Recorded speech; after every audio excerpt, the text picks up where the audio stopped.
రాజీవ్ ఖాన్, సోనియా ఖాన్, రాహుల్ ఖాన్ ఇదేంటి గాంధీ బదులు ఖాన్లు ఉంటుంది అనుకుంటున్నారా? అసలు వీళ్ళది గాంధీ సామ్రాజ్యం కాదు, ఖాన్ల ఖాందాన్. అసలు కాంగ్రెస్ పార్టీకి మూలం దాదాపు 150 సంవత్సరాలకి పూర్వం ఆఫ్ఘనిస్తాన్ లో పడింది. దాని వ్యవస్థాపకుడు గాజీ ఖాన్. ఆయనకు 3 కుమారులు, ఫైజల్ ఖాన్, సలీం ఖాన్, అందరికన్నా చిన్నవాడు మైన్ ఖాన్. ఫైజల్ ఖాన్ చిన్న వయసులోనే చనిపోయాడు. ఆ తర్వాత సలీం ఖాన్ పెళ్లి చేసుకుని కాశ్మీర్ కు వలస వెళ్లాడు. ఆయన వారసులే ఎప్పుడు కాంగ్రెస్ తో సన్నిహితంగా ఉండే కాశ్మీర్ మాజీ ముఖ్యమంత్రి ఫరూక్ అబ్దుల్లా. ఆయన కుమారుడు ఒమర్ అబ్దుల్లా. గాజీ ఖాన్ ఎన్నికలలో ఎప్పుడూ గెలవలేదు.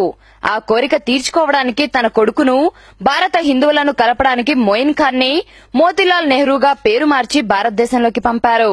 అయినను ఆ నకిలీ హిందూ కోరిక తీరలేదు. దీంతో ఆయన కుమారుడు జవహర్ లాల్ నెహ్రూ జిన్నాతో కలిసి మత విద్వేషాలను రెచ్చగొట్టారు. దాని ఫలితమే జిన్నా పాకిస్తాన్ కి, నెహ్రూ భారతదేశానికి ప్రధానులు కావడం. కానీ ప్రజలు మాత్రం సర్దార్ వల్లభాయ్ పటేల్ ని ప్రధాని కావాలని కోరుకున్నారు. కానీ గాంధీ అండతో నెహ్రూ ప్రధాని అయ్యాడు. అదే గాంధీని హత్య చేయడానికి ప్రధాన కారణమని గాంధీని చంపిన నాథూరాం గాడ్సే అన్నారు. ఇక నెహ్రూ కుమార్తె ఇందిరాగాంధీ విషయానికి వస్తే ఆమె ఒక ముస్లిం అయిన ఫిరోజ్ ఖాన్ ని పెళ్లాడింది. ఫిరోజ్ ఖాన్ ని ఫిరోజ్ గాంధీగా మార్చి ప్రజల కళ్లలో గాంధీ దుమ్ము కొట్టి నమ్మించారు. ఆ క్షణం నుండి గాంధీ పేరును తగిలించుకొని దోచుకోవడం మొదలుపెట్టారు. ఫిరోజ్ ఖాన్, తర్వాత రాజీవ్ ఖాన్, తర్వాత రాహుల్ ఖాన్ ఇలా ఒకరి తర్వాత ఒకరు దేశాన్ని వాళ్లకు తోచిన రీతిలో దోచుకున్నారు. అసలు వీళ్లే గాంధీలు కారు అనడానికి ప్రత్యక్ష ఉదాహరణ. హిందువు కట్టిన ట్యాక్సులను ముస్లింలకు ఇవ్వడం, వారితో ఓటు బ్యాంకు రాజకీయాలు చేయడం. దీని వలన నిజమైన సెక్యులర్ అయిన హిందువులు ఇప్పటికీ బానిసలుగానే ఉన్నారు. మీకెవరికైనా దీని మీద అనుమానం ఉంటే ఒకసారి ఆలోచించండి. పాకిస్తాన్ కాశ్మీర్లో కొంత భాగం ఆక్రమించుకున్నప్పుడున్న ప్రభుత్వం ఎవరిది? ముంబై మీద దాడి జరిగినప్పుడున్న ప్రభుత్వం ఎవరిది? చైనా మన భూభాగంలో అడుగుపెట్టినప్పుడున్న ప్రభుత్వం ఎవరిది? మన వీర జవానుల తలలు నరికి పాకిస్తాన్ తీసుకెళ్లినప్పుడున్న ప్రభుత్వం ఎవరిది? బోఫోర్స్ కుంభకోణం జరిగినప్పుడున్న ప్రభుత్వం ఎవరిది?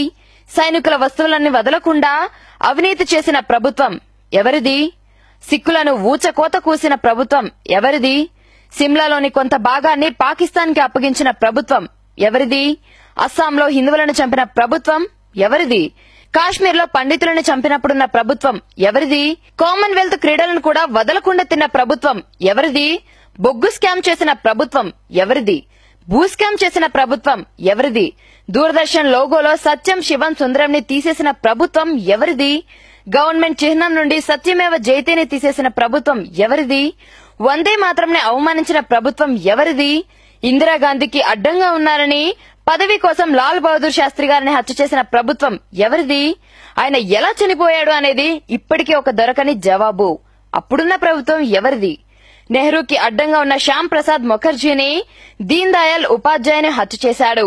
పోలీసులు ఇప్పటి వరకు దానిని ఛేదించలేదు. అప్పుడు ఉన్న ప్రభుత్వం ఎవరిది?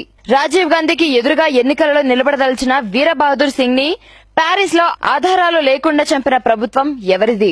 సోనియా గాంధీ పార్టీ అధ్యక్ష పదవికి అడ్డంగా ఉన్న రాజేష్ పైలట్ ని, జితేందర్ ప్రసాద్ ని చంపారు. రాజేష్ పైలట్ కార్ ని గుర్తు తెలియని లారీలా గుద్దించి చంపారు. ఆ లారీ ఈ రోజుకి కూడా దొరకకపోవడం గమనార్హం. ఇక జితేందర్ ప్రసాద్ ని తన సొంత ఇంట్లోనే చంపారు. ఎలా చంపగలిగారు? ఎవరు చంపారో తెలియదు. అది జరిగింది ఎవరి ప్రభుత్వంలో? సోనియా గాంధీకి అడ్డు వస్తారేమో అని ముందుగానే సీతారాం కేసర్ని తొలగించింది ఎవరు? రాజీవ్ గాంధీకి అడ్డొస్తారేమోనని మాధవరావు సింధియాని చంపింది ఎవరు? అతను విమాన ప్రయాణంలో మరణించారు. అప్పటికి అతనిది సరికొత్త విమానం. ఏ వాతావరణంలోనైనా ప్రయాణించగలిగే అన్ని హంగులు ఉన్నాయి. ఇది ఎలా జరిగిందో ఇప్పటికీ తెలియదు. అప్పుడు ఉన్న ప్రభుత్వం ఎవరిది? విదేశీ కంపెనీలకు వ్యతిరేకంగా దీక్ష చేస్తున్న రాజీవ్ దీక్షిత్ ను ఎలా చనిపోయారు? అతని శరీరం నల్లగా ఎందుకు మారింది? మామూలుగా విషప్రయోగం వల్లనో విద్యుద్ఘాతం వల్లనో జరుగుతుంది. ఆయన మరణం విషయం కూడా ఒక్క మీడియా ఛానల్లో కూడా కవర్ చేయలేదు. పాఠశాలలో రామాయణ భారతాలు చదవడం నేరం. మరి మదర్సాలలో ఖురాన్ మరియు చర్చిలలో బైబిల్ చదవడం నేరం కాకపోవడం కాంగ్రెస్ ద్వంద్వ నీతికి నిదర్శనం. అమర్నాథ్ యాత్ర మీద ట్యాక్సులను వసూలు చేసిన ప్రభుత్వం హాజ్ యాత్ర మీద సబ్సిడీలు మాత్రం ఇస్తోంది.